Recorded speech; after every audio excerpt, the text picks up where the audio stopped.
Bonjour Peter, merci d'avoir pris contact avec moi aujourd'hui. Je sais que ces derniers jours n'ont pas été vraiment faciles, surtout après ta rencontre avec ta fille. Et alors, comment tu te sens aujourd'hui? Non, honnêtement, je suis pas bien. Je suis dans tous mes états. Oui. J'ai même envie de pleurer parce que, tu vois, elle m'a dit que je Oh, vais jamais changer. Ça me détruit, que j'ai consommé plus. oh, Ça me fait pas plaisir, tu vois. oh, Ça je me fait vois. des états, ouais. Oh, oh, je vois je vois vraiment que cette situation est très difficile pour toi, n'est-ce pas? Ouais. Je suis vraiment désolé. Et dis-moi, le fait que tu sois ici quand même, que tu veux trouver des solutions, il faut savoir que je suis là pour t'accompagner parce que ça montre que tu es motivé, tu vois. Donc, il faut savoir que c'est déjà très bien et que je suis là pour t'accompagner, d'accord? Ouais. Ok. Est-ce que tu pourrais quand même me parler un peu de ces derniers jours? Qu'est-ce qui t'a poussé à consommer davantage après ta rencontre avec ta fille? J'avais besoin de consommer, tu vois. J'avais juste besoin de consommer parce que j'avais besoin de me détendre. J'avais besoin de me sentir bien. Ouais, En plus, j'avais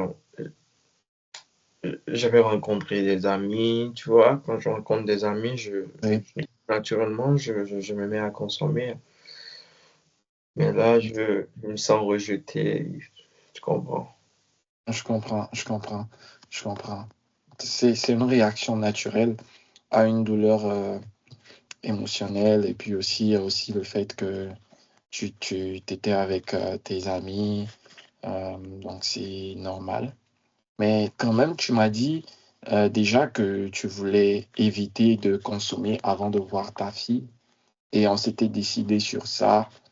Euh, mais maintenant que tu es arrivé rencontrer ta fille en étant en état de consommation, ou je dirais, euh, en étant sous l'effet des substances, quel impact crois-tu que cela a sur votre relation, sur votre rencontre? J'en suis vraiment pas fier, tu vois. Genre, je suis vraiment pas fier. Elle pense que je suis toujours le même, que je vais jamais Oui. changer, que je pense pas vraiment à elle, tu vois, que je pense Oui, qu'elle n'est pas importante pour moi.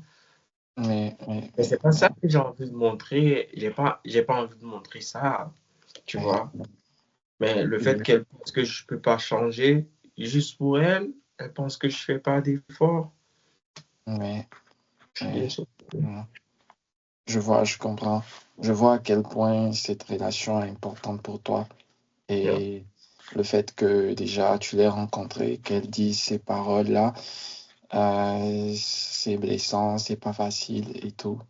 Alors, on va quand même travailler sur les moyens pour que ta fille puisse voir les efforts que tu fais.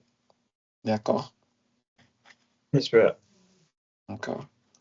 Alors, parle-moi un peu de tes amis avec qui, lorsque tu te retrouves, tu, tu prends des substances. C'est mes amis de longue date. Mm. C'est mes amis, tu vois.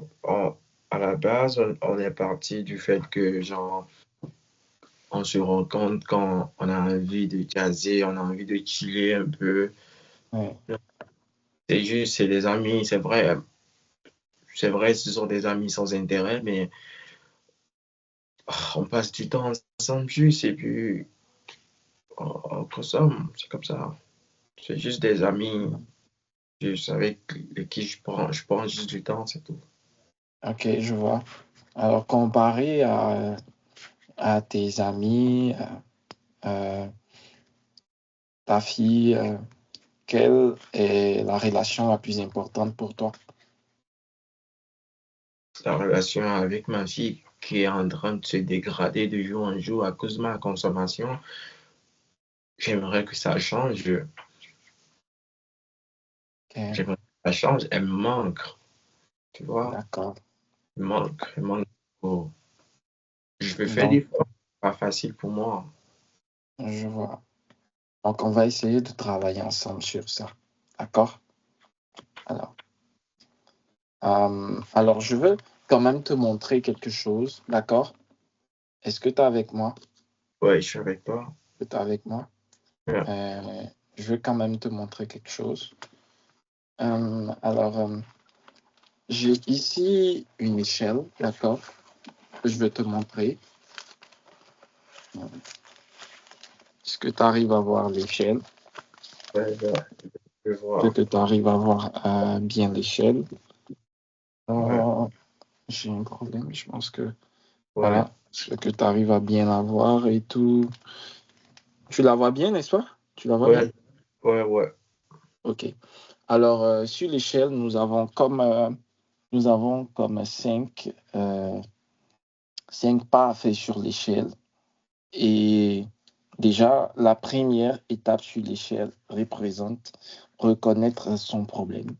La deuxième étape représente demander de l'aide, comme tu le vois ici.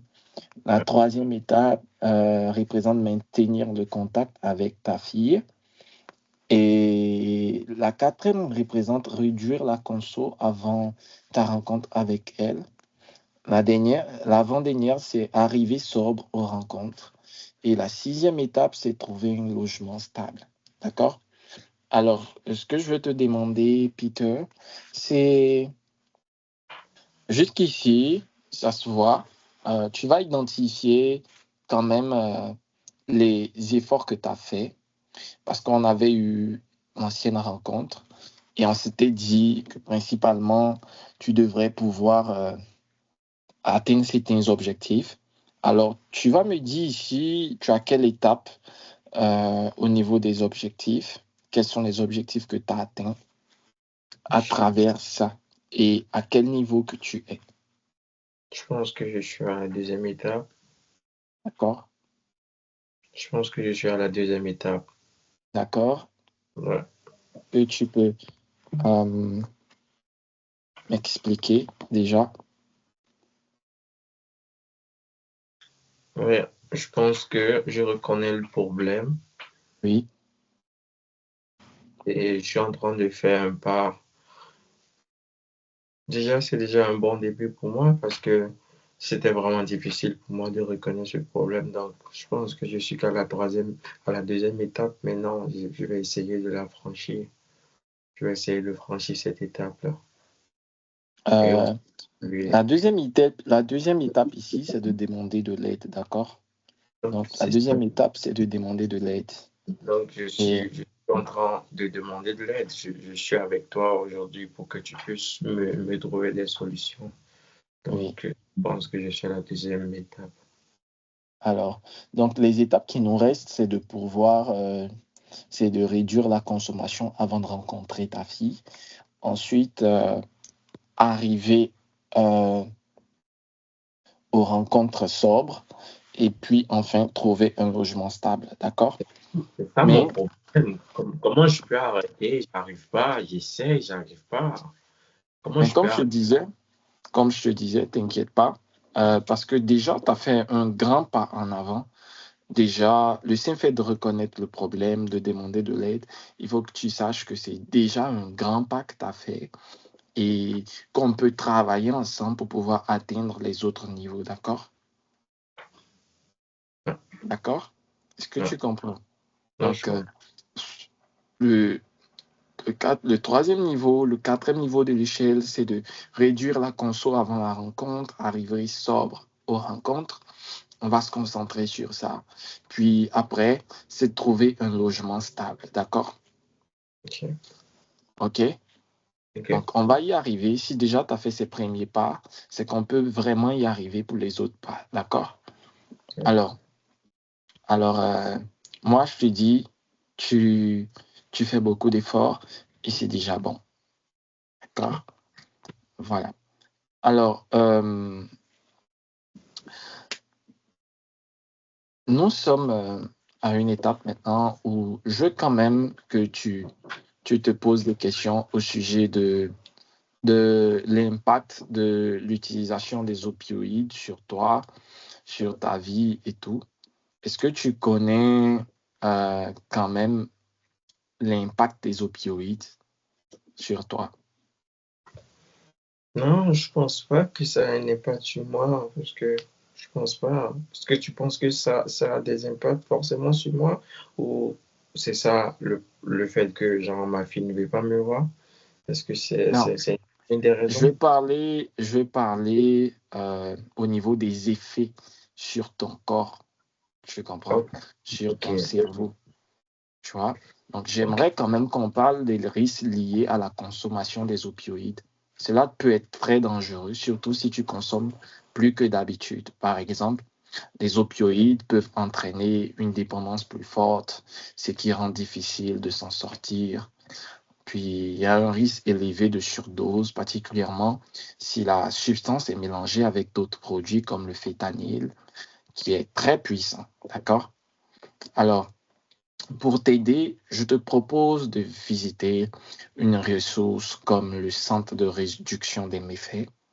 Là-bas, ils peuvent te fournir du matériel propre, comme des seringues, et te donner des informations pour éviter les risques liés aux surdoses. Donc, les centres de réduction des méfaits, euh, avec un programme tel que SCS, ils offrent une supervision sécurisée pour les consommations, le naloxone par exemple en cas de surdose, des conseils pour réduire progressivement ta consommation. D'accord? Ok, D'accord? d'accord. OK. On pourrait également réfléchir ensemble à des alternatives pour gérer euh, ces moments difficiles sans consommer, par exemple. Euh, Marcher, appeler quelqu'un ou écrire ce que tu ressens. Ces petites actions peuvent faire une différence, d'accord? Ok. OK. Alors, Peter, aujourd'hui, on a exploré ce qui était difficile pour toi, les impacts de ta consommation, les bénéfices possibles, des changements. On a aussi parlé des risques liés aux opioïdes et des ressources disponibles. Cette semaine, que dirais-tu d'essayer de consommer un peu moins avant de revoir ta fille ou de visiter le centre de réduction des méfaits? Je veux bien, je vais essayer vraiment, parce que je veux pas que ma fille me voit comme ça. J'en ai OK. marre qu'elle me déteste, qu'elle me hait, donc je vais le faire pour ma fille. Je vais le faire. OK. OK. Alors, super, Peter. C'est déjà un bon pas. Je suis là, alors, si tu as besoin de parler entre-temps, on se revoit bientôt pour faire le point et tout. Euh, Il faut savoir que je suis avec toi et je suis là pour t'aider. Ne te sens pas gêné, sens-toi à l'aise. Chaque fois que tu auras besoin de parler, je serai là. Alors, tu passes une bonne journée. Je suis très ravi d'avoir discuté avec toi aujourd'hui et j'espère que euh, on se reverra bientôt avec de bonnes nouvelles. D'accord? Ok, d'accord, merci beaucoup. Super agréable journée à toi. Merci. Au revoir. Au revoir.